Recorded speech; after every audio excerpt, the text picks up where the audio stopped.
तो ये कहानी है आज से बहुत साल पहले की, जब king of pirate Gol D Roger को पब्लिक में एग्जीक्यूट किया जा रहा था। तभी उसमें से एक बंदा पूछता है, हे किंग ऑफ पायरेट, तुमने अपना सारा जिंदगी का खजाना कहाँ छुपा के रखा है? तभी गोल्डी रॉजर बोलता है, अगर तुम्हें मेरा खजाना चाहिए तो उसे ढूंढ लो। और तभी से दुनिया भर के पायरेट्स उस खजाने को ढूंढने के लिए निकल पड़ते हैं और उस खजाने का नाम होता है वन पीस। कहानी की शुरुआत में हम दो बंदे को देखते हैं जो एक बैरल को देखते हैं और उसे बाहर निकालते हैं। लेकिन जैसे भी उस बैरल को बाहर निकालते हैं तभी उनका एक बंदा बोलता है, पायरेट्स ने हम पर हमला कर दिया है, जल्दी यहाँ से भागो। और जैसे ही सबको पता चलता है कि पायरेट्स ने शिप पर हमला कर दिया है, सब लोग इधर उधर भागने लगते हैं और तभी बहुत सारे कैनन से उस शिप पर अटैक हो जाता है। तभी हम उस एनिमी शिप पायरेट कैप्टन अलविदा को देखते हैं जो एक कोबी नाम के लड़के से पूछती है कि कोबी, इस दुनिया में सबसे सुंदर कौन है? आप ही हो अलविदा सामा, बहुत बढ़िया।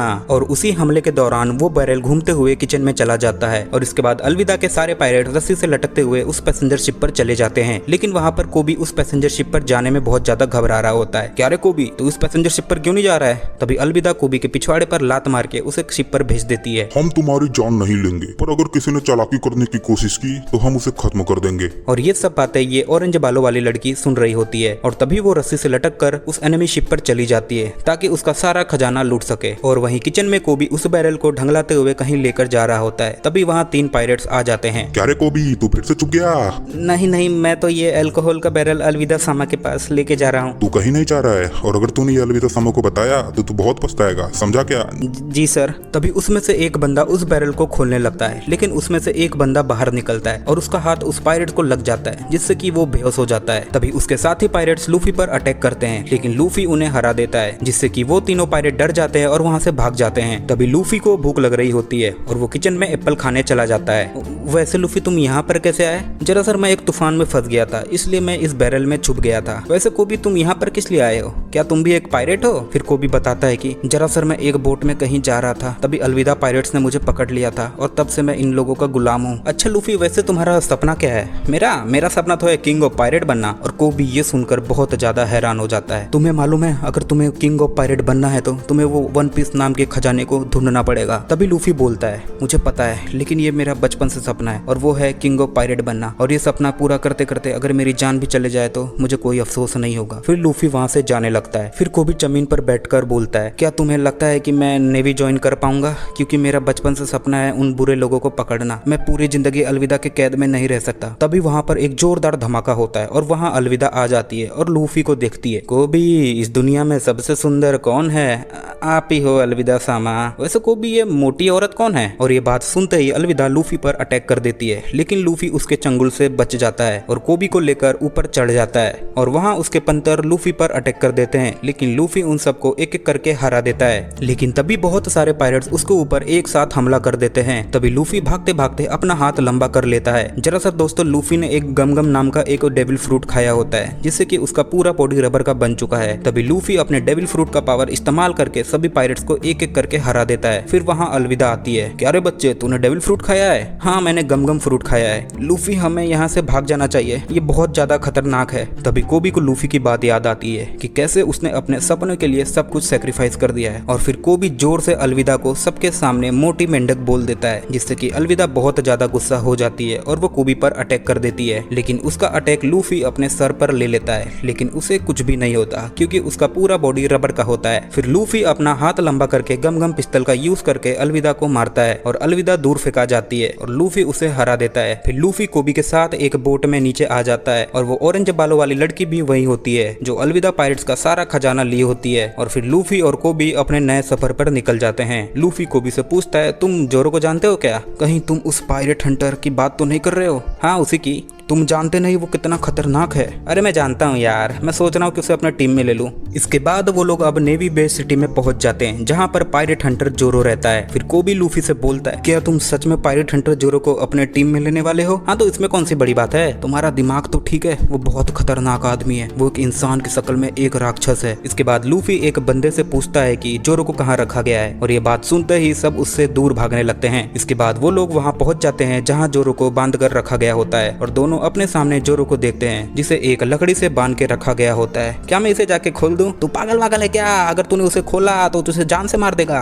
जोरो उन दोनों को देखता है और बोलता है, ओए तुम दोनों जल्दी वहां से भाग जाओ। और तभी एक लड़की रस्सी से कूदकर जोरो के पास आ जाती है और उसे राइस बॉल खाने के लिए देती है। ओए लड़की भाग जा यहाँ से, मुझे भूख भूख नहीं लगा, भाग जा यहाँ से। और तभी 3 लोग वहाँ पर आ जाते हैं और वो अपने पैरों से उस राइस बॉल को कुचल देते हैं। क्रिमिनल्स को खाना खिलाना यहाँ जुर्म है, तुझे मालूम नहीं है क्या ये बात? तू जानती नहीं मैं किसका बेटा हूँ? मैं कैप्टन मॉर्गन का बेटा हूँ। फिर वो अपने एक बंदे से बोलता है, ओए सुन मेरी बात, इस लड़की को यहाँ से बाहर फेंक दे। पर ये तो एक छोटी बच्ची है, तूने सुना नहीं मेरी बात? फिर उनका एक बंदा उस बच्ची को उठाकर बाहर फेंक देता है, लेकिन लूफी उसे बचा लेता है। फिर वो तीनों वहां से जाने लगते हैं। फिर वहां लूफी जोरो के पास पहुंच जाता है। क्या तुम वो राइस बॉल मुझे दे सकते हो? अरे यार ये तो पूरा खराब हो चुका है, तुझे जितना बोला उतना कर। फिर जोरो उस राइस बॉल को खा लेता है और ये देखकर लूफी समझ जाता है कि जोरो एक अच्छा बंदा है। इसके बाद लूफी वहां से चला जाता है और उस बच्ची को बताता है कि जोरो ने उसका राइस बॉल खा लिया है। और फिर वो बच्ची लूफी को बताती है कि अभी कुछ दिन पहले मॉर्गन का बेटा गुंडागर्दी करने के लिए उनके होटल पहुंच गया था और उस दिन जोरो भी वहीं था। और ये देखकर जोरो को गुस्सा आ जाता है। अबे ओ छोपरी, तो इन सबको परेशान क्यों कर रहा है? हाँ तू जानता नहीं मैं कौन हूँ? कैप्टन मॉर्गन का बेटा हूँ मैं, वो तुझे मार डालेंगे। और ये सब जोरो ने मुझे और मेरे मॉम डैड को बचाने के लिए किया था। अब इसके बाद हम जोरो को देखते हैं जो काफी परेशान दिखाई दे रहा होता है। और फिर वो अपना पास्ट याद करता है जहाँ पर जोरो है और एक नीलो बालों वाली लड़की, और दोनों तलवारबाजी कर रहे होते हैं। और हमेशा की तरह जोरो उस लड़की से हार जाता है और ये सब याद करके वो बहुत ज्यादा दुखी हो जाता है। नहीं मैं यहाँ नहीं मर सकता। तभी लूफी वहाँ पर आ जाता है और उसे बोलता है, मैंने डिसाइड कर लिया है, तुम्हें मैं अपने क्रू में शामिल करूंगा। अबे तू कौन होता है डिसाइड करने वाला? और हाँ मुझे एक चीज याद आया, तुम तो तलवार से लड़ते हो ना, अगर मैं तुम्हारा तलवार वापस कर दूं तो क्या तुम मेरी टीम में ज्वाइन होगे? नहीं ज्वाइन होऊंगा, जा जो करना है कर ले। रुको मैं तुम्हारी तलवार लेकर आता हूँ, तू गलत डायरेक्शन में जा रहा है। और तभी लूफी अपना हाथ लंबा करके दूसरी डायरेक्शन में जाने लगता है और ये देखकर जोरो हैरान हो जाता है, आखिर ये है कौन, इंसान है या रॉकेट? अब यहाँ पर हम कैप्टन मॉर्गन को देखते हैं और यहाँ पर एक स्टैच्यू को रस्सी के हेल्प से उठाया जा रहा होता है। तभी उसका बेटा जोर जोर से चिल्लाते हुए आता है और बोलता है, पापा मुझ पे एक बंदे ने हाथ उठाया। तू पिटने ही लायक है, मैं उम्मीद करता हूँ कि तूने उसे मार दिया होगा। नहीं पापा जी, मैं उसे कैसे मार सकता हूँ? वो तो एक छोटी सी बच्ची थी ना, मैं उसे कैसे मार सकता था? फिर कैप्टन मॉर्गन अपने सैनिकों से बोलता है कि जल्दी जाओ, जिसने भी इसका ये हालत किया है उसे मार गिराओ। और दूसरी तरफ हम लूफी को देखते हैं जो जोरो का तलवार ढूंढते ढूंढते बेस के छत के ऊपर पहुंच जाता है और उसे देखकर सब हैरान रह जाते हैं, ये हवा में उड़ते हुए कैसे आ रहा है, ये क्या है? और लूफी की वजह से उस स्टैचू का एक हिस्सा टूट के नीचे गिर जाता है। माफ करना पाजी, गलती से हो गया। और ये सब देखकर कैप्टन मॉर्गन बहुत ज्यादा गुस्सा हो जाता है। इसे पकड़ो, मैं इसे मार दूंगा। और अब लूफी मॉर्गन के बेटे के सामने आता है, ओए जल्दी से यहाँ से चल, मुझे जोरो की तलवार ढूंढना है। और फिर उसे लेकर चला जाता है और दूसरी तरफ को भी जोरो को खोल रहा होता है। और जैसे ही जोरो की रस्सी खुलने वाली होती है तभी वहाँ पर बहुत सारे सैनिक आ जाते हैं और उन पर बंदूक तान लेते हैं। और इस तरफ लूफी कैप्टन मॉर्गन के बेटे को मारते मारते उस कमरे में लेकर आ जाता है जहाँ जोरो की तलवार होती है और उससे पूछता है कि इसमें से जोरो की तलवार कौन सी है। और इस तरफ कैप्टन मॉर्गन भी जोरो के पास पहुंच जाता है। नहीं मैं यहाँ नहीं मर सकता। पायरेट्स गोली चलाने वाले होते हैं, तभी लूफी उड़ते हुए वहाँ पर आ जाता है और पायरेट्स लूफी के ऊपर गोलियां बरसा देते हैं, लेकिन इससे लूफी को कुछ भी नहीं होता है क्योंकि वो रबर का होता है। और लूफी जोरो के उसकी तलवार दे देता है और ये देखकर मॉर्गन बहुत ज्यादा हैरान हो जाता है। अच्छा तो ये है डेविल फ्रूट की पावर? हाँ। अब लूफी जोरो की रस्सियां खोलने लगता है और तभी ये पायरेट्स इनके ऊपर हमला कर देते हैं। अबे जल्दी खोल नहीं तो मार देंगे हमें ये। अब इसके बाद जोरो अपना 3 स्वॉर्ड स्टाइल में खड़ा हो जाता है। वाव जोरो कितना कूल है, कमाल कर देता तुझी। अगर तुम सब में से कोई हिला तो मैं उसे जान से मार दूंगा। हे लूफी, तुम्हारा सपना किंग ऑफ पायरेट बनना है ना? मेरा भी एक सपना है कि मैं दुनिया का सबसे ताकतवर तलवारबाज बनूं। तो चलो अपना सपना साथ में पूरा करते हैं। फिर लूफी जोरो को अपना सर नीचे करने को बोलता है और अपना पैर लंबा करके सभी पायरेट्स पर हमला कर देता है। लगता है मुझे भी कुछ करना पड़ेगा, तुम लोगों की बस की बात नहीं है। फिर लूफी मॉर्गन के कुल्हाड़ी जैसे हाथ पर हमला कर देता है। तू मुझे मारेगा? तुझे मालूम नहीं है क्या मैं कौन हूँ? मैं इस नेवी का बॉस हूँ और मेरा नाम है एक्स हैंड कैप्टन मॉर्गन। अब इसके बाद मॉर्गन लूफी पर हमला करता है, लेकिन लूफी उसके अटैक को डॉज कर देता है और सीधा उसके मुंह पर लात मारता है और मॉर्गन लुढ़कते हुए नीचे गिर जाता है। और ये देखकर मॉर्गन के चेले एकदम हैरान रह जाते हैं, आखिर ये बच्चा है कौन जो हमारे कैप्टन को धो रहा है? और तभी मॉर्गन का बेटा कोबी के सर पर बंदूक तान लेता है। मेरे पापा जी को छोड़ दे वरना मैं तुम्हारे दोस्त को बंदूक से उड़ा दूंगा। ही कोबी इतने आसानी से नहीं मरने वाला है साले, मैं मर भी जाऊं तो तुझे कौन सा फर्क पड़ने वाला है। और जैसे ही लूफी अपना हाथ लंबा करके मॉर्गन के बेटे को मारने वाला होता है तभी मॉर्गन उसके पीछे आ जाता है, लेकिन तभी जोरो आके उसे हरा देता है और लूफी को बचा लेता है। और इससे मॉर्गन के सभी चेले बहुत ज्यादा खुश हो जाते हैं क्योंकि मॉर्गन ने उन्हें जबरदस्ती अपना बंदी बना के रखा होता है। अब इसके बाद वो लोग एक होटल में बैठकर जश्न मना रहे होते हैं, तभी वहाँ पर कुछ नेवी ऑफिसर्स आ जाते हैं। एक्सक्यूज मी, क्या आप सब पायरेट हो? हम जानते हैं कि आप सब लोगों ने इस जगह को मॉर्गन से बचाया है, हम आपके आभारी हैं, लेकिन हम नेवी वाले हैं, हम पायरेट्स को अपने शहर में रहने की इजाजत नहीं दे सकते। हाँ ठीक है, मैं समझता हूँ। अब लूफी और जोरो यहाँ से जाने लगते हैं। सर प्लीज मुझे भी नेवी में ज्वाइन कर लीजिए। बच्चे, तुम्हें मालूम नहीं है नेवी कितना खतरनाक है, ये कोई बच्चों का खेल नहीं है। खैर, तुमने अगर डिसाइड कर लिया तुम्हें नेवी में ही आना है तो आज से सारी मुसीबतों का सामना करने के लिए तुम रेडी हो जाओ। और ये सुन के कोबी समझ जाता है कि उसे नेवी में शामिल कर लिया गया है और फिर वो एक सल्यूट मारता है। और इधर दूसरी तरफ लूफी और जोरो अपने बोट के पास पहुंच जाते हैं और उनके जाने से पहले कोबी और नेवी सब लोग उन्हें सल्यूट मारते हैं। और फिर लूफी और जोरो अपने सफर पर निकल जाते हैं। चाहे कुछ भी हो जाए मैं किंग ऑफ पायरेट बन के रहूंगा। मैंने एक आदमी को प्रॉमिस किया है, मैं अपना एक खुद का क्रू बनाऊंगा और चाहे जो भी हो जाए मैं वन पीस खजाने को ढूंढ के रहूंगा। अब इसके बाद हम 3 पायरेट्स को देखते हैं जो एक खजाने से भरा एक डब्बा लिए होते हैं। जरा से ये लोग कैप्टन बग्गी के चेले होते हैं और इन्होंने कुछ खजाने लूटे हुए होते हैं ताकि वो कैप्टन बग्गी को इम्प्रेस कर सके। अब इनके पास एक बोट आती हुई दिखाई देती है जिसमें नामी होती है, वही ऑरेंज बालों वाली लड़की। तीनों अपनी बोट उसके पास लेकर जाते हैं। ये लड़की उठ जा, आज मौसम कुछ ज्यादा ही तप रहा है ना, मैं लगभग बेहोशी हो गई थी, क्या आप मुझे थोड़ा पानी दे सकते हो? इसके बाद आप जितना चाहे मेरा खजाना ले सकते हो। तीनों उस खजाने के पास आते हैं और जैसे ही वो खजाने का बॉक्स खोलते हैं उसमें से एक टेडी बाहर निकलता है और जैसे ही वो पीछे देखते हैं नामी उनके बोट पर होती है और उनका सारा खजाना लूट लेती है। और दूसरी तरफ हम लूफी और जोरो को देखते हैं, तभी एक जोर की हवा चलती है और लूफी का स्ट्रॉ हैट हवा में उड़ जाता है। लूफी अपनी हैट को देखकर चिल्लाता है शैंक्स। और तभी हम लाल कलर के एक बालों वाले आदमी को देखते हैं जो लूफी को बोलता है ये हैट बहुत ज्यादा कीमती है मेरे लिए लूफी। अब इसके बाद हम लूफी का पास्ट देखते हैं जहाँ लूफी और शैंक्स एक बार में बैठे होते हैं। शैंक्स मुझे भी अपने साथ अपने अगले मिशन पर लेके चलो ना प्लीज। और तभी एक पायरेट आता है और वो बार के गेट को लात मार के तोड़ देता है और बोलता है हम यहाँ लड़ाई करने नहीं आए, हमें बस बहुत सारा शराब चाहिए।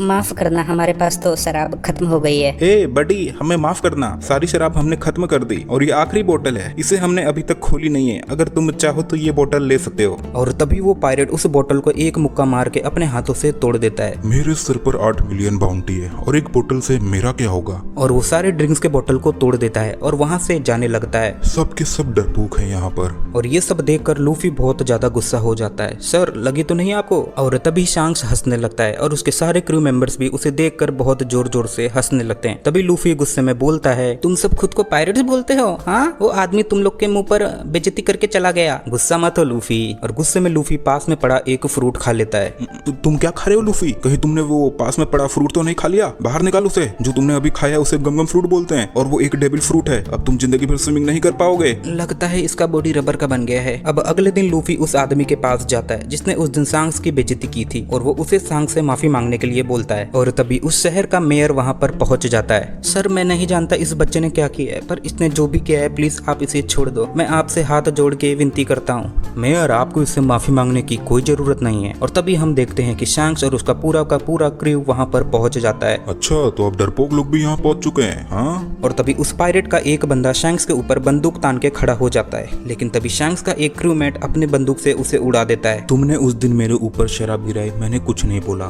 लेकिन अगर कोई मेरे दोस्तों को परेशान करेगा तो मैं उसे नहीं छोड़ूंगा, अब तुम्हें इसकी कीमत चुकानी पड़ेगी। और तभी उस पायरेट्स के चेले शैंक्स के ऊपर हमला कर देते हैं, लेकिन तभी शैंक्स का क्रूमेट उसके सारे चेले को बंदूक से मार के गिरा देता है। और ये पायरेट देखता है कि उसके सारे क्रूमेट हार चुके हैं, तभी वो एक स्मोक बम फोड़ता है और वहाँ से भाग जाता है। और जैसे ही धुआं हटता है हम देखते हैं कि उस बंदे ने लूफी को किडनैप कर लिया है। अरे ये कहाँ चला गया लूफी को लेकर, उसको जल्दी ढूंढो। और इस तरफ वो पायरेट लूफी को पानी में फेंक देता है और उसे पानी में तड़पता हुआ देख के वो जोर जोर से हंसने लगता है। और तभी उसके पीछे अचानक से एक सी मॉन्स्टर आ जाता है और उस पायरेट को खा जाता है। और तभी वो मॉन्स्टर लूफी को भी खाने वाला होता है, लेकिन तभी शैंक्स वहाँ पर आकर लूफी को बचा लेता है। और शैंक्स को देखकर वो मॉन्स्टर वहाँ से भाग जाता है और लूफी रोने लगता है। अरे बच्चे तुम रो क्यों रहे हो? तुम्हारा शुक्रिया, मगर तुम्हारा हाथ, उस मॉन्स्टर की वजह से शैंक्स का एक हाथ कट चुका होता है। अरे बच्चे ये तो एक छोटी सी कुर्बानी थी तुम्हारे लिए। अब अगले दिन शैंक्स और उसके सारे पायरेट वहाँ से जाने लगते हैं, लेकिन शैंक्स के जाने से पहले लूफी कहता है एक दिन देखना मैं किंग ऑफ पायरेट बन के रहूंगा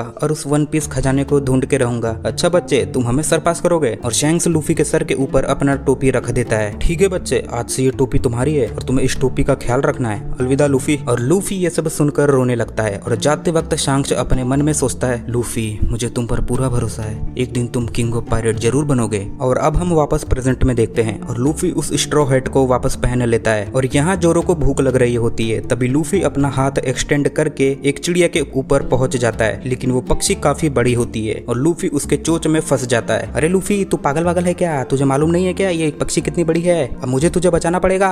फिर जोरो अपनी नाव बहुत तेजी से चलाने लगता है लूफी को बचाने के लिए। तभी समुद्र में वो तीनों पायरेट होते हैं जिन्हें नामी ने अकेला मरने के लिए छोड़ दिया होता है और जोरो उनकी जान बचाने के लिए उन्हें अपने नाव पर चढ़ने देता है। लेकिन फिर वो तीनों पायरेट जोरो को अपनी तलवार दिखाने लगते हैं। अब ये पायरेट हमारी हुई, हम बग्गी के आदमी हैं। क्या कहा तूने? फिर से बोलियो।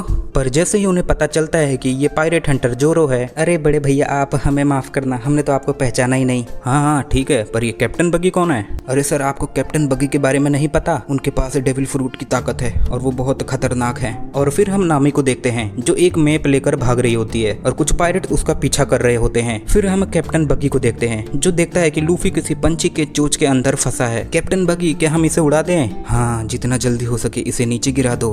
और कैप्टन बग्गी के ऑर्डर पर लूफी के ऊपर तोप से फायर कर दिया जाता है जिससे कि लूफी नीचे गिरने लगता है, लेकिन उसे कुछ भी नहीं होता क्योंकि वो रबर का बना होता है। फिर लूफी अपने सामने नामी को देखता है। अरे बॉस, आप आ गए, प्लीज मुझे बचा लीजिए। तू कौन है और मुझे बॉस क्यों बोल रही है? जरा सर, ये एक नामी की चाल होती है ताकि वो इन पायरेट से बच सके और इस मौके का फायदा उठा के नामी वहाँ से भाग जाती है। अच्छा, तू है इसका बॉस? अब तू गया बेटा? अरे यार, कुछ खाने को है क्या?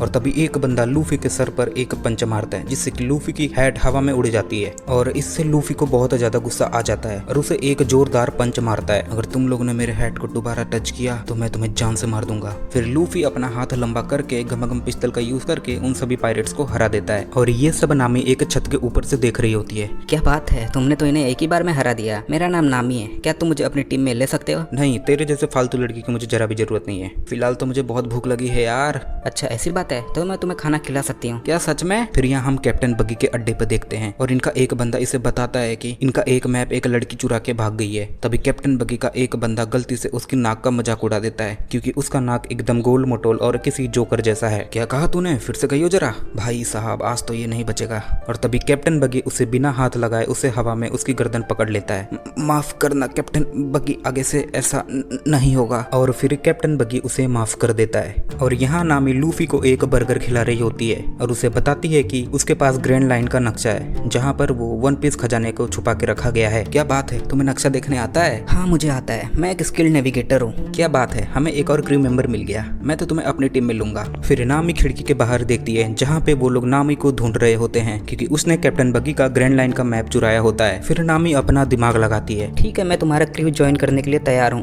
पर मेरी एक शर्त है। हाँ, कैसी शर्त? फिर नामी लूफी को रस्सी से बांध देती है। जरा सर, मैं तुम्हें कुछ पायरेट से मिलवाना चाहती हूँ। और यहाँ अपना लूफी एकदम भला मानुस होता है और आसानी से नामी के बात में आ जाता है। और यहाँ पर कैप्टन बग्गी बहुत ज्यादा गुस्से में होता है। जल्दी से उसे मेरे सामने लेके आओ, मैं किसी को नहीं छोड़ूंगा।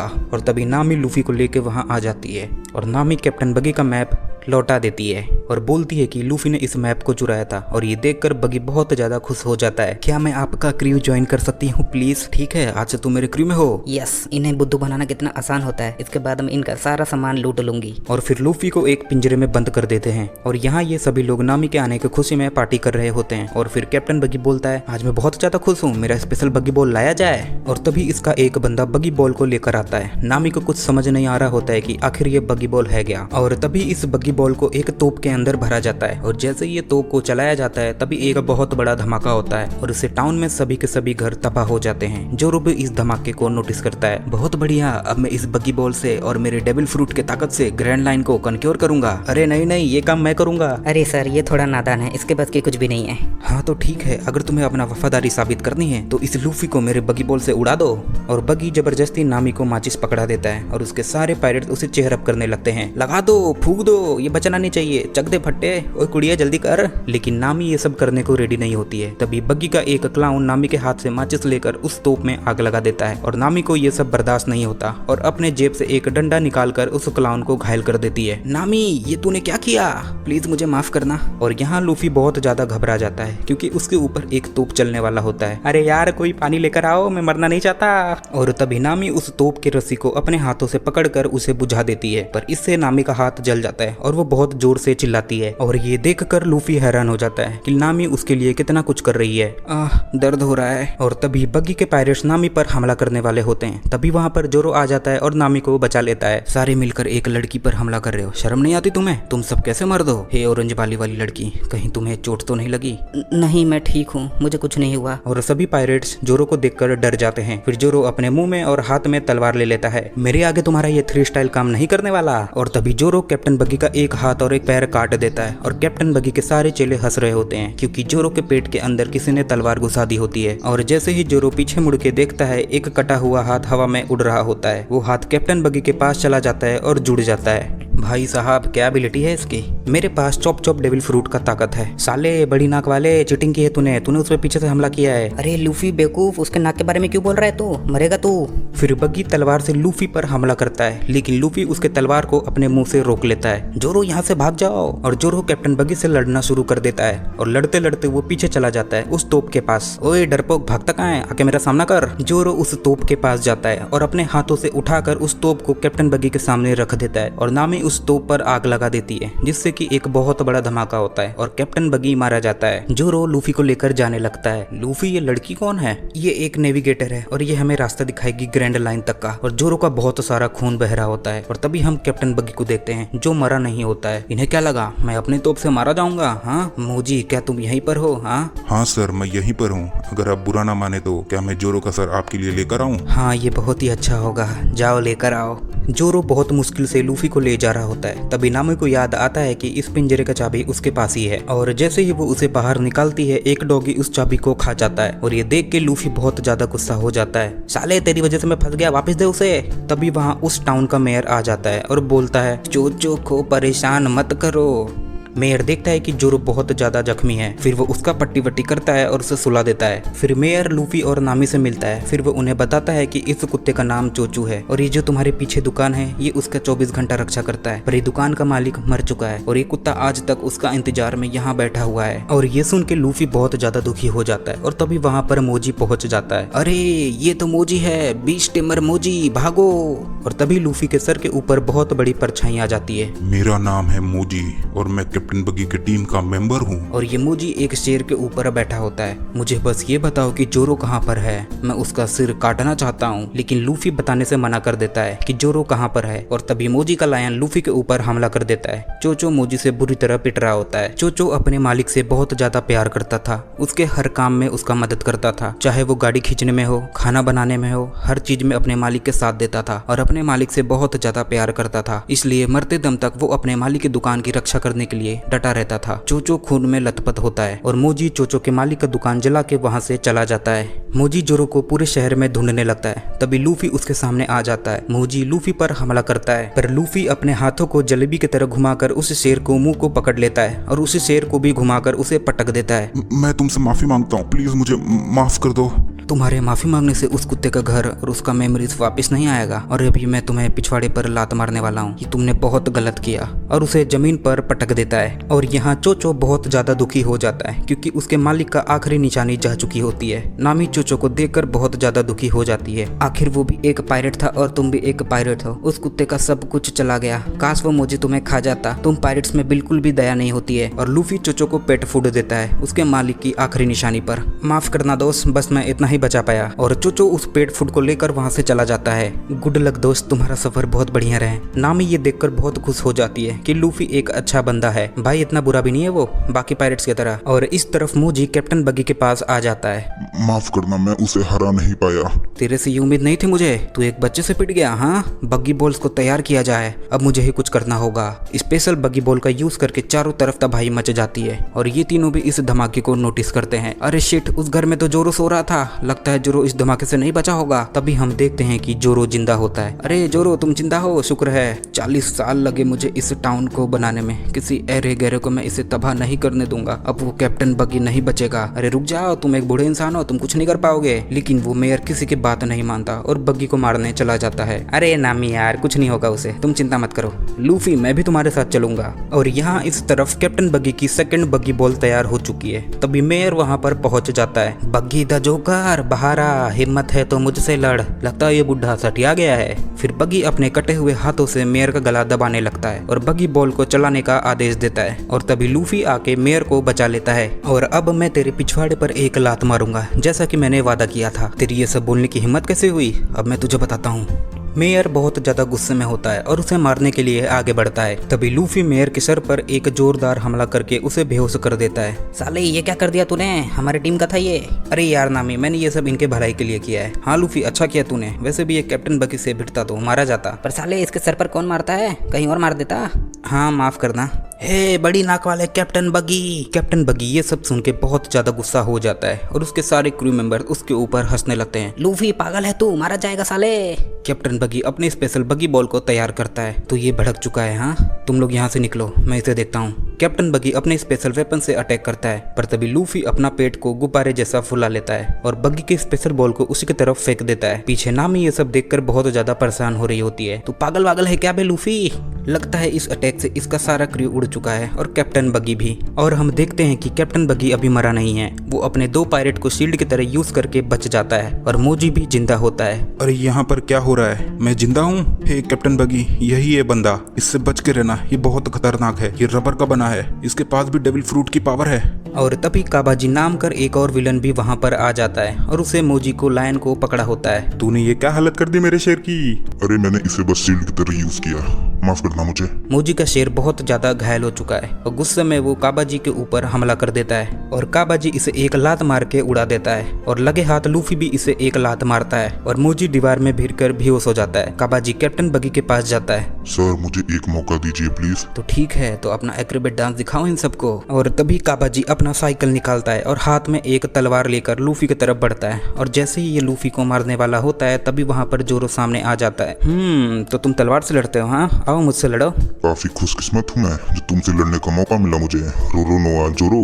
काबाजी की नजर जोरो के घाव पर पड़ती है। तुम तो जख्मी हो, तुम कैसे लड़ोगे मुझसे। मैं जख्मी होने के बावजूद भी तुम्हें हरा सकता हूँ। और तभी काबाजी अपने मुंह से आग निकालता है और जोरो के घाव पर जानबूझकर हमला करता है। ये तो चीटिंग है, ये तो जोरो के घाव पर हमला कर रहा है। चीटिंग करते हो? हाँ कोई बात नहीं। काबाजी फिर से जोरो पर हमला करता है। अबे लूफी तू खड़ा क्यों है, जा वहाँ पर जाके उसकी हेल्प कर। काबाजी एक आखिरी हमला करने के लिए आगे बढ़ता है जोरो पे। तभी जोरो खड़ा हो जाता है और काबाजी जोरो के पेट में तलवार घुसा देता है। जोरो! और काबाजी उसी जगह पर तलवार घुसाता है जहाँ पर जोरो को चोट लगी होती है। अब मैं तुझे दिखाऊंगा कि तुझ में और मुझ में क्या फर्क है। क्या बात है जोरो, तुम बहुत कूल लग रहे हो। अगर मैं तेरे जैसे मामूली इंसान से हार गया तो मैं इस दुनिया का सबसे बेहतरीन तलवारबाज कैसे बनूंगा। मैं तुझे हरा के ही रहूंगा। फिर जोरो अपना एक तलवार अपने मुंह में रखता है और 2 तलवार अपने हाथ में, अपना 3 स्टाइल यूज करने के लिए। पर नामी को इनके फाइट में कोई इंटरेस्ट नहीं होता है। वो कैप्टन बगी के खजाने को ढूंढने के लिए बेसमेंट के अंदर चली जाती है और तभी काबाजी एक खतरनाक टेक्निक यूज करता है, Acrobat technique, the dance of 100 kamikaze tops, और बहुत सारे लट्टू को जोरो की ओर फेंक देता है। लेकिन जोरो अपनी तलवार से सारे लट्टू को काट देता है। तभी जोरो नोटिस करता है कि पीछे से कैप्टन बगी का हाथ और ऊपर से काबाजी का तलवार लेकर आ रहा है उस पे हमला करने के लिए। चीटिंग पे उतर चुके हो तुम लोग, हाँ? और तभी लूफी कैप्टन बगी के हाथ पर पैर रख देता है। जोरो के फाइट से दूर रहो, समझे? और यहाँ पे नामी को कैप्टन बगी के खजाने से ग्रैंड लाइन का मैप मिल जाता है और यहाँ पर काबाजी जोरो को बुरी तरह से जख्मी कर देता है। मैं बहुत इम्प्रेस हुआ। इतना बड़ा घाव है तुम्हारे पेट पर, फिर भी तुम मुझसे फाइट कर रहे हो, क्या बात है। तुम्हारे बारे में मैंने जो भी सुना था वो सब सच निकला। काबाजी आखिरी बार जोरो पर हमला करने के लिए आगे बढ़ता है और तभी जोरो अपना स्पेशल अटैक ओनिगिरी का यूज करता है और ये अटैक बहुत ज्यादा खतरनाक होता है। जोरो काबाजी का सीना चीर देता है और उसे हरा देता है और जोरो उसे हराने के बाद वहीं पर सो जाता है। और तभी कैप्टन बगी लूफी के सामने आ जाता है। अब मैं तुझे खत्म करने के बाद ग्रैंड लाइन जाऊंगा। हाँ मैं भी वहीं जाना चाहता हूँ, पायरेट्स का राजा जो बनना है मुझे। तेरी ये बातें और तेरी ये टोपी मुझे वही लाल बालों की याद दिलाती है। क्या लाल बालों वाली? क्या तुम उसे जानते हो? हाँ जानता हूँ, पर इससे क्या फर्क पड़ता है? ये जानने के लिए अब तू जिंदा नहीं बचेगा। बगी अपने हाथों में बहुत सारे चाकू को भर लेता है, अपने हाथों को अलग करता है और लूफी पर हमला कर देता है किसी चक्री की तरह घुमाकर। लूफी अपना हाथ बड़ा कर उसके अटैक को डॉज कर देता है और अपना हाथ लंबा करके जैसे ही गमगम पिस्तल का यूज करके बगी पर हमला करता है। तभी कैप्टन बगी अपने गर्दन को ही अलग कर लेता है और तभी बगी का चाकू वाला हाथ लूफी की तरफ आगे बढ़ता है और लूफी उसको डॉज करता है, लेकिन उसका हेड थोड़ा सा फट जाता है। यू बास्टर्ड, मैं तुम्हें नहीं छोड़ने वाला। तेरी ये हिम्मत कैसे हुई? तूने मेरी हेड को डैमेज कर दिया, अब तू नहीं बचेगा। कैप्टन बगी फिर से लूफी पर हमला कर देता है और टोपी में 3 छेद कर देता है और तभी लूफी को शैंक्स की याद आ जाती है और उसने ये टोपी बहुत भरोसा करके उसे दी होती है। है और उसके लिए ये टोपी बहुत ज्यादा कीमती है। अरे क्या टोपी है ये तेरी, मिस्त्रियों वाली? मुझे ये टोपी उसकी याद दिलाती है। तुम जानते भी हो ये टोपी किसकी है? ये शैंक्स की है, एक महान पायरेट की। तुम इस बात को कभी नहीं समझ सकते। बगी उस टोपी को नीचे पटक देता है। अच्छा, तुम वही शैंक्स की बात कर रहे हो ना? मैं जानता हूँ उसे, मैंने उसी के साथ ट्रेनिंग ली है पायरेट्स बनने की। हम बहुत साल पहले एक ही साथ काम करते थे। फिर बग्गी लूफी की टोपी को कुचल देता है। शैंक्स एक महान आदमी था, तुम्हारी हिम्मत कैसे हुई? लूफी कैप्टन बगी पर हमला कर देता है और उसे नीचे गिरा देता है। बता मुझे कि शैंक्स कहाँ पर है, वरना मैं तुझे यहीं मार दूंगा। जब तक मैं जिंदा हूँ मैं उसे गाली देता रहूंगा। इसके बाद हम शैंक्स और बगी का पास्ट देखते हैं, जहाँ शैंक्स और बगी आपस में लड़ रहे होते हैं। हम जाएंगे नॉर्थ पोल में, नहीं मैं जाऊंगा साउथ पोल में। और तभी पीछे से कैप्टन आके उन दोनों के सिर पर एक मुक्का मारता है। किसे फर्क पड़ता है तुम लोग कहाँ पर जाने वाले हो? चलेगी तो मेरी ही ना। ये सब लोग सुनो, लड़ाई का समय हो चुका है, सब लोग तैयार हो जाओ। और तभी एनिमी शिप पर कैनन से फायर करके हमला कर देते हैं और हमारे शिप और एनिमी शिप के बीच फाइट शुरू हो जाती है। और तभी लड़ाई करते वक्त बगी को एक एनिमी के पॉकेट के अंदर एक मैप मिलती है। ये एक ट्रेजर मैप होती है। क्या बात है, लगता है ये खजाने का मैप है। अब मुझे पता चल गया है कि अब मुझे अपनी जिंदगी में क्या करना है। और तभी रात हो जाती है। हे दोस्त, तुम्हें मुझे कभी बताया नहीं कि तुम्हें अपनी जिंदगी में क्या करना है? अरे हाँ यार, मुझे अपने एक क्रू बनाना है और पूरे दुनिया घूमनी है। क्या बात है, अच्छा तुमने डेविल फ्रूट के बारे में सुना है? हाँ मैंने सुना है, उसे जो भी खाता है उसके अंदर एक बहुत खतरनाक शक्ति आ जाती है। पर जो भी उस डेविल फ्रूट को खाता है वो तैरने की शक्ति खो देता है। कोई बेवकूफ़ी होगा जो उसे खाएगा, पर मैं उसे बेच तो सकता हूँ। और अगली ही सुबह बगी उस डेविल फ्रूट को खा लेता है सभी के सामने। अबे ये क्या किया इसने तो डेविल फ्रूट खा ली। हे बगी, तुम्हें अपने अंदर कुछ अलग महसूस हो रहा है क्या?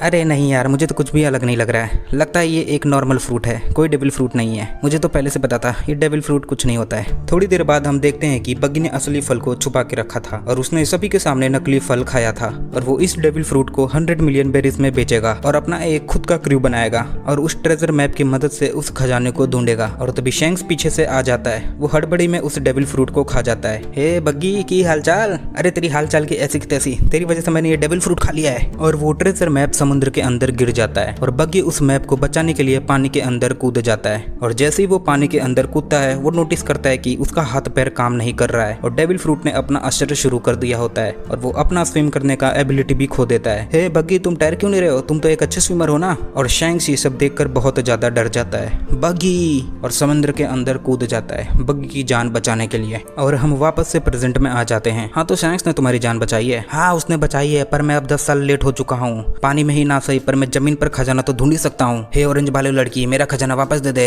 कैप्टन बगी अपना आधे बॉडी से ही नामी पर हमला करने के लिए आगे बढ़ता है और हम देखते हैं कि लूफी ने बग्गी के दोनों टांगों के बीच लात मार दी होती है और उसे रोक दिया होता है। और यहाँ पे गांव वाले बहुत ज्यादा परेशान हो चुके हैं क्योंकि मेयर को वापस आए बहुत ज्यादा टाइम हो चुका है। और ये लोग फैसला करते हैं कि ये लोग खुद टाउन में जाकर मेयर को वापस लेकर आएंगे। और यहाँ कैप्टन बगी बहुत ज्यादा गुस्सा हो चुका है क्योंकि नामी ने उसका सारा ट्रेजर चुरा लिया होता है। फिर वो अपने सबसे पावरफुल अटैक का यूज करता है। उसकी बॉडी छोटे छोटे पार्टों में बट जाती है और लूफी कैप्टन बगी के पैरों में गुदगुदी करने लगता है और आखिर में उसके पैरों पर एक जोरदार हमला करता है और कैप्टन बगी का आधा शरीर रोने लग जाता है। पर कैप्टन बगी अपने हाथों से अपना खजाना पकड़ लेता है। छोड़ दे मेरे खजाने को, अब तू मरेगी बच्ची।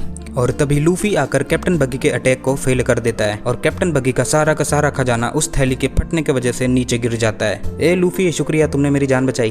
और लूफी अपना गम बाजूका का यूज करके कैप्टन बगी को हवा में उछाल देता है और कैप्टन बगी की कहानी यहीं पर खत्म हो जाती है। पर लूफी अपने हैट को लेकर बहुत ज्यादा परेशान होता है क्योंकि उसका हैट पूरी तरह से डिस्ट्रॉय हो चुका है। लूफी तुम चिंता मत करो, मैं तुम्हारा हैट ठीक कर दूंगी। तुमने मेरी जान बचाई है। क्या सच में तुम इसे ठीक कर दोगी? हाँ तुम चिंता मत करो, एक काम करो, तुम ये वाला बैग पकड़ो। और नामी आधा खजाना लूफी को दे देती है और ग्रैंड लाइन का मैप भी उसे दे देती है। ये लो लूफी, इसे तुम रखो। क्या बात है ये। फिर लूफी जोरो के पास जाके उसे थप्पड़ मार के उसे जगाता है। क्या बे जोरो, कितना सोएगा, जल्दी से उठ जा। ये देख, हमें एक नई नेविगेटर मिली है, अब से ये हमारे साथ हमारे टीम में रहेगी। हाँ यार लूफी, मेरा बहुत ज्यादा खून बह चुका है, मैं चल नहीं सकता। और मेयर को ढूंढते ढूंढते गांव वाले भी वहीं पर पहुंच जाते हैं। ओए बच्चे, हमारा मेयर कहाँ पर है? और तभी ये गांव वाले देखते हैं कि मेयर जमीन पर बेहोश है और तभी ये गांव वाले को मेयर मिल जाता है पर उसका हालत बहुत ज्यादा खराब होता है। मेयर, आपकी हालत किसने की? माफ करना यार, इनकी हालत मैंने की है। सभी गांव वाले लूफी पर बहुत ज्यादा गुस्सा हो जाते हैं। क्या ये सब तूने किया?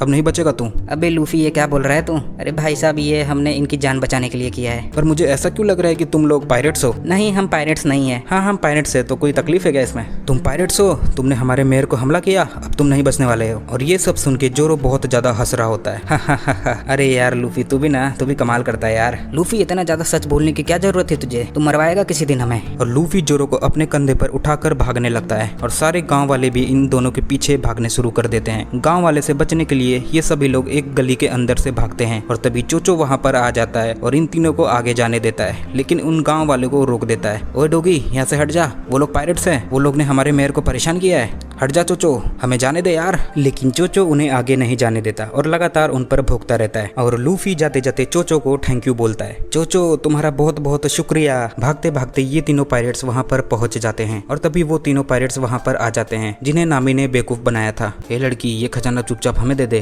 और ये कौन है? हाँ, उठ जा, मेरे को इग्नोर कैसे कर रहा है तू? हाँ। जोरो गुस्से में उस बंदे को एक डेथ स्टेयर देता है। हाँ, कौन है?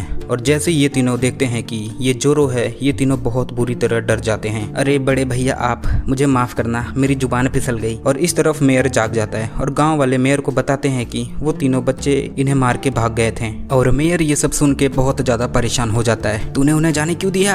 उन्हें तो मैं बताता हूँ। और मेयर भागते भागते इन तीनों के पास पहुंच जाता है, पर ये तीनों यहाँ से जाने लगते हैं। पर जाते जाते लूफी पीछे देखता है कि मेयर किनारे पर खड़ा है। तुम तीनों को बहुत बहुत शुक्रिया, तुम्हारा ये एहसान मैं कभी नहीं भूलूंगा। दद्दू, अपना ख्याल रखना, जरा अपने पीछे देखना। और मेयर पीछे देखता है कि लूफी ने बहुत सारा खजाना छोड़ दिया होता है और नामी बहुत ज्यादा गुस्सा हो जाती है क्योंकि उसने 5 मिलियन का खजाना उस मेयर को फ्री में दे दिया होता है। अबे लूफी, तू पागल है क्या? अरे नामी, उनका पूरा टाउन टूट गया है, उसे बनाने के लिए 5 मिलियन तो लगेंगे ही ना। और गुस्से में नामी लूफी का सर पानी में डुबाने लगती है। तू मर साले, तू किसी काम का नहीं है। अरे नामी, मुझे बाहर निकाल, मुझे तैरना नहीं आता। लगता है इस सफर में मजा आने वाला है। तो दोस्तों, इसी के साथ हमारा वन पीस का पार्ट 1 यहीं पर खत्म होता है। इसका नेक्स्ट पार्ट मैं बहुत जल्दी लाऊंगा। अगर आपको वीडियो थोड़ी भी अच्छी लगी हो तो लाइक और सब्सक्राइब करना मत भूलना। तो मिलते हैं नेक्स्ट वीडियो में, तब तक के लिए सी यू, सायोनारा।